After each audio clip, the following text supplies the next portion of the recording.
Yan, collective. Love reading muna tayo. Check natin ano yung meron ngayon dito sa connection nyo.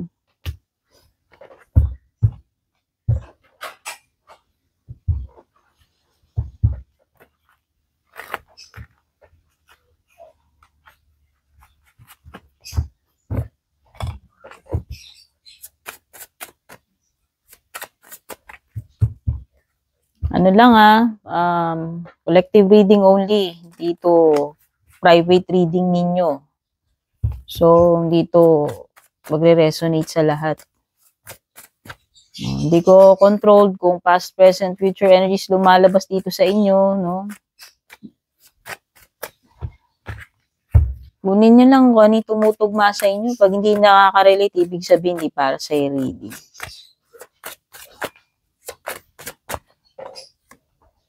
Escaping. Nako.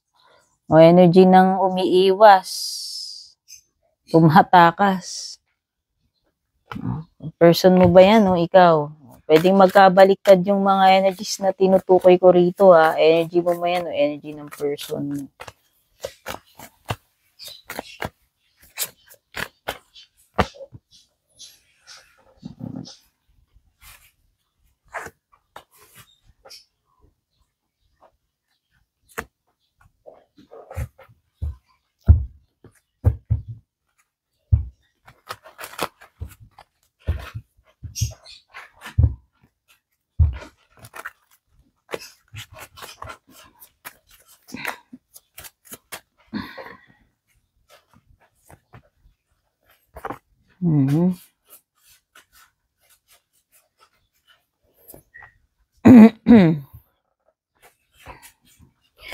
Alam mo, dalawa lang nakita ko dyan. Kasi meron ditong intimacy, meron ditong pagiging misunderstood, no, pregnancy, pagpapamilya. So, hindi ko alam kung either ang eksena dito, pwedeng may pamilya na to, o ewan ko kung sino sa inyo yung may pamilya. Kasi ang lakas na energy ng family yan. Okay, ito. Okay, tsaka ito, pagkakato, pag-iwas Ano to, pwedeng, kung wala naman kay pamilya pa, or wala pang pamilya yung person na kadil mo, or ikaw, pwedeng hindi lang siya ready pa talaga para magpamilya. Okay, andun yung nagbabanding kayo, no? Andun yung may intimacy kayo. Pero pagdating sa mga sabit-sabit na like, mas seryosong commitment like pagpapamilya, yung magkakaroon ng pregnancy, baka avoidant tong person na to sa ganun. No? Kung hindi pa siya ready or ayaw niya pa. Ano nakikita ko dito, parang meron kayong hindi pagkakaunawaan Hindi ko alam kung ano tong problema ninyo. Andun yung manipulation, no? Meron kasing magician reversed. Pwede nagkakaroon ng manipulation dito. Pwedeng meron ditong may mga mistake siya pero parang pinapalabas niya. Alam mo yung parang papalabasin niya pa na siya pa yung victim dito sa situation. Okay? Basta nakikita ko lang dito, pwedeng nami-misunderstood nyo yung isa't isa. Meron ditong baka ikaw akala mo kumbaga go-tong person na to, pero sabi ko nga pwedeng hindi pa siya ready to commit pagdating sa pagpapakasal or pagpapamilya. Nakikita ko dito magkakaroon ng separation, magkakaroon kayo ng pagtatalo, disconnection, paglayo, no?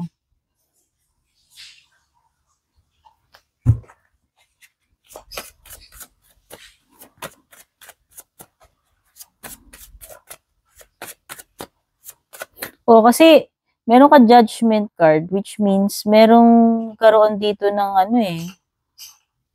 na-realize niya Or pwedeng, sa side mo, of course, marirealize mo na, okay, kaya pala ganun kasi, Hindi pa siya ready to commit. Hindi pa siya ready para magkapamilya, start a family, magpakasal.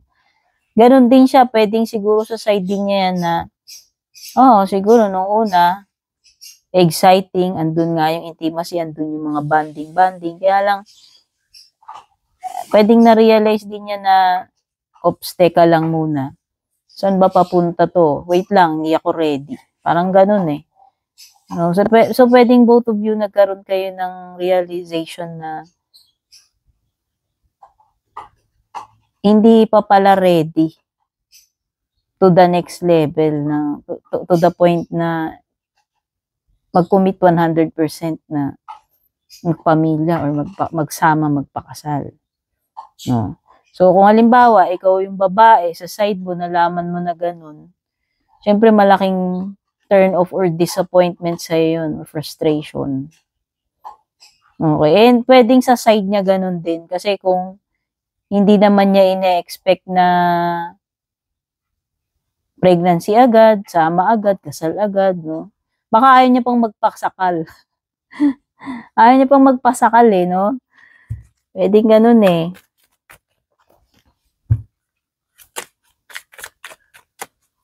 Meron energy dito ng ano. Hindi ko lang din alam kung yung iba dito pwedeng LDR since may distance. Or pwedeng kung hindi naman LDR, dumistansya lang, no? Lumayo, dumistansya. Kasi meron ditong ano eh, pagtakas eh. I hope wala naman nangyaring hit and run dito na jontisan tapos tinakasan, no? Kasi meron ditong, ayan, avoiding, blocking, escaping, tapos merong pregnancy. Kaya nga yan yung mahirap eh. Pag yung jowa-jowa ka tapos hindi kayo on the same page, kaya siguraduhin mo muna, lalo na kung ikaw yung may fetcha eh. No? Na ito bang person na to, binibigay mo yung fetchay mo eh. Pag na-jontisan ka ba niyan, sureball ka ba na, alam mo na. No? Alam ko, moderno na ngayon, liberated na yung mga tao, pero syempre, di ba? Maiiwasan yung mga broken family, yung mga bata na iisa lang yung parent pagka tayo ay nagiging maingat or responsable.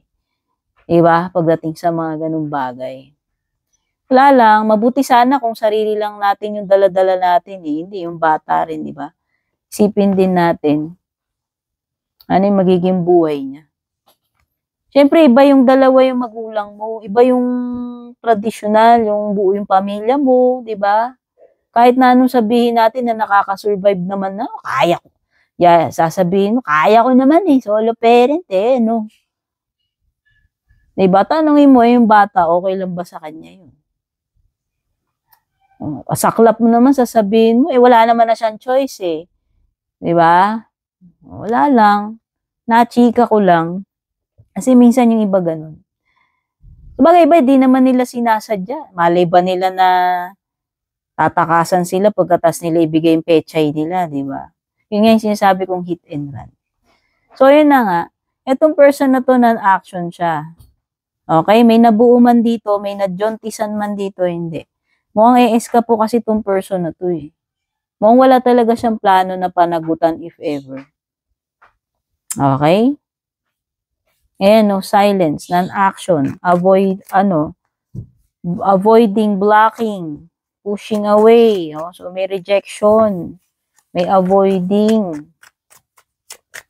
Kapag bandingan, magaling. Kapag intimacy, magaling. Pag nagkalobo ng tiyan, wala na. No? Nonchalant na. Goodbye na. Huyo ka, parang ganun. Diba? May mga senaryo na ganyan eh. Toxic. Makikita mo na talaga na pwedeng itong relationship nyo is toxic. May mga red flags na rin. Or itong person mo, nakadeal mo. Dito parang merong gustong makipag-areglo, gustong makipag-usap, maggawa ng kasunduan, no? Hindi ko alam kung sa side mo yan, sa side niya. Oo, iba dito actually nahi-humiliate pa kayo na ka-encounter kayo ng mga kahihiyan dahil dito, no? Especially kung na-vulcanize na yung tiyan tapos bigla na lang naging visible yung isa. Okay, pwedeng iba dito, nag-aano kayo, nagiging topic kayo ng mga marites o ng mga kamag-anak ninyo, mga kaopisina ninyo. Wala lang, di ba? Siyempre, napapansin, uy, lumulobo na yung tiyan, nabubulkanize yung tiyan, pero wala naman nakikitang jowa, wala naman nakikitang tatay, di ba? Parang gano'n. Eh, alam nyo naman yung mga marites-maritesan, di ba? So, yun lang. Pwedeng ang nangyari dito, pwedeng na-hit and run. Nadali ni Invisible Man. Nung umpisa, hindi pa invisible, pero nung na-vulcanize yung tiyan, naging Invisible Man na siya. Mayroon palang lahing Invisible Man. Charot. So, ano na? Ano na, dear?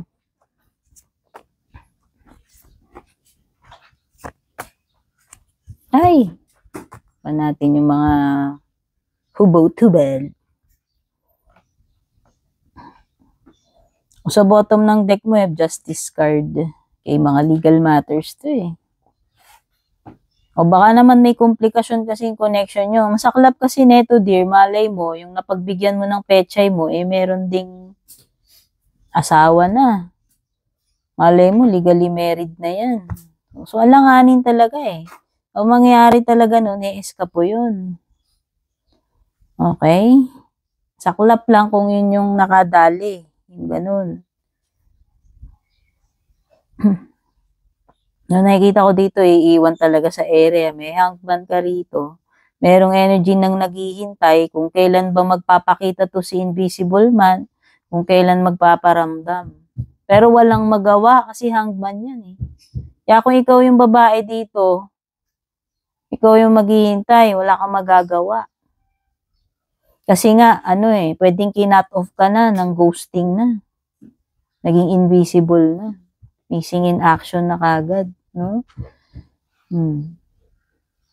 To the point na kailangan mo pang mag-spy, no? Mag-research about this person.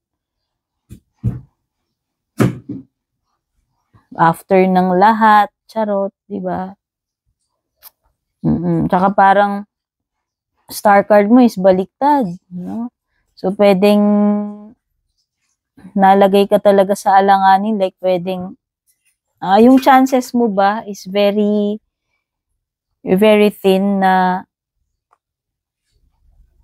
magkaroon ng pagsasama dito since yung isa hindi man siya talaga interesado. Pwedeng iba na hopeless kayo, no?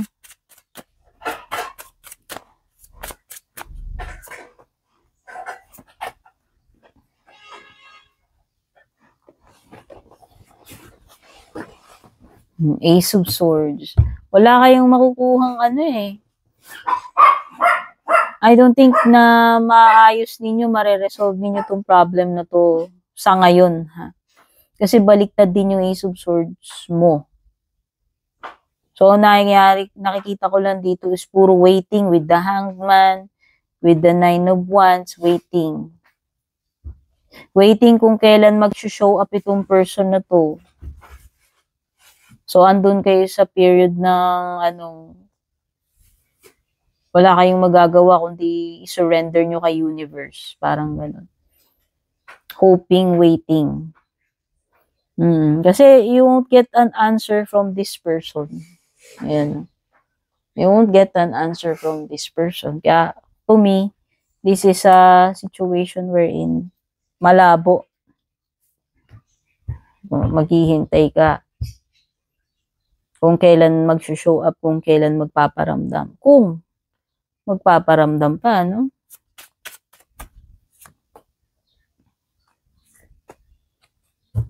Ayan, no? Magiging ka dito malalagay ka sa stalemate Hindi mo alam kung ano yung gagawin mo. No? But this person is masyado siyang wise, actually.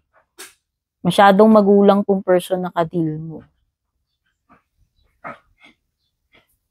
Ikaw naman, hindi ka maka-move forward. Naghihintay ka pa rin. Yun nakikita kong mga energies dito. Okay, so yun lang. Waiting period. By the way, mga signs na meron dito, meron kang Pisces, may mga air, Aquarius, and Gemini energy. So, yun lang, maiksing reading natin. Kung nakarelate kayo, please don't forget to leave a comment, reaction, pa-share na rin. And kung di pa kayo naka-like, follow, please don't forget to like, follow, or subscribe. Available na yung ating videogram para sa mga gusto magpa-personalize video message. Pwede kayong magtanong doon as long as pasok doon sa time. Okay, private readings, mag-PM kayo sa nag-iisa official page ko, yung purple tea na may blue check, verified. Take care, God bless, babush.